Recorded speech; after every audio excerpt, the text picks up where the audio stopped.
तुम कितनी भी कोशिश कर लो, ये लेजीनेस जाने नहीं वाली। क्योंकि प्रॉब्लम लेजीनेस नहीं, प्रॉब्लम तुम्हारी वीकनेस है, क्योंकि तुम वीक हो इमोशनली, फिजिकली, मेंटली।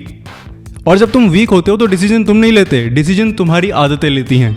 सोचो, सुबह उठते ही तुम्हारे हाथ में फ़ोन आ जाता है, तुम नहीं उठाते, तुम्हारी आदत उठाती है। रात भर देर तक स्क्रॉल करते रहते हो, तुम नहीं करते, तुम्हारी आदतें करती हैं। आज लोग एआई की वजह से अनएम्प्लॉयड तो हो रहे हैं, लेकिन अपनी आदतों के एम्प्लॉय बन चुके हैं। जैसे तुम कोई ऐसी जॉब कर रहे हो जहाँ पे तुम्हारी बैंड बजी पड़ी है, लेकिन फिर भी तुम कर रहे हो। क्यों? क्योंकि वैल्यू मिल रही है। ऐसे ही तुम्हारी गलत आदतों की भी कुछ वैल्यूज़ हैं। स्क्रॉलिंग की आदत, अनहेल्दी खाने की आदत, ओवर थिंकिंग की आदत, इन सब की कुछ ना कुछ वैल्यूज़ हैं, तभी तुम इन्हें रिपीटेडली कर रहे हो। और ये आदत तुम्हें धीरे धीरे खत्म नहीं करती, तुम्हें जिंदा रखती है, एक ज़ॉम्बी की तरह। जैसे एक ज़ॉम्बी के पास ना एनर्जी है, ना फोकस है, ना कंट्रोल है खुद की बॉडी के ऊपर, वैसे ही तो तुम्हारा हाल है। अब सोल्यूशन क्या है? सोल्यूशन वही पुराना है। रोज सुबह जल्दी उठो, वर्कआउट करो, फिजिकल एक्टिविटीज़ करो, मेडिटेशन करो और हेल्दी खाना खाओ। पर ये पुरानी घिसी पिटी चीज़ तुम करोगे क्यों? तुम्हें तो कुछ ऐसा चाहिए जहाँ से फिर से सुनकर डोपामिन मिले और स्क्रॉल करने के बाद एक पुश मिले कि हाँ, अब मैं कल से शुरू करूँगा। लेकिन वो कल आपका कभी आता नहीं है, क्योंकि वो कल आपका कभी आएगा नहीं, क्योंकि आप शुरू नहीं करने वाले, क्योंकि आपको वो टास्क बड़ा लगता है।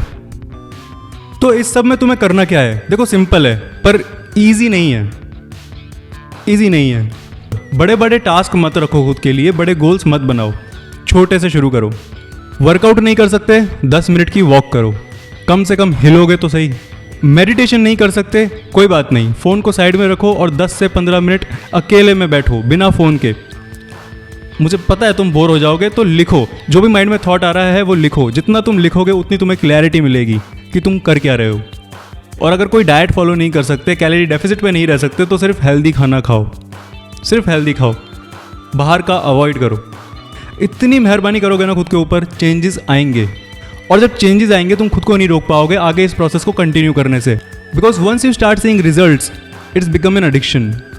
देखो, सीधी बात है, अगर तुम्हें फाइनेंशियली ठीक होना है तो तुम्हें फिजिकली भी ठीक होना पड़ेगा, तभी तो काम कर पाओगे। और फिजिकली अपने आप को फिट रखने के लिए तुम्हें मेंटल स्ट्रेंथ की जरूरत पड़ेगी, और वो मेंटल स्ट्रेंथ आती है मेडिटेशन जैसी चीज़ों से। मेडिटेशन का मतलब ये नहीं है कि तुम आंख बंद करके बस बैठे रहोगे। मेडिटेशन का मतलब ये है कि तुम खुद के साथ वक्त बिताओगे, तुम अपने आप को देखोगे। और जब तुम अपने आप को देखोगे तो तुम्हें पता चलेगा कि मैं एक्चुअल में कर क्या रहा हूँ, और वहीं से असली शुरुआत होगी।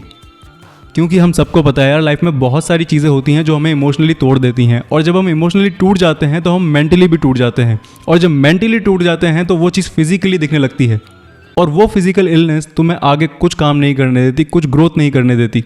तो भाई बस अपने बेसिक्स पे जाओ, इमोशनली, फिजिकली, मेंटली स्ट्रांग बनो।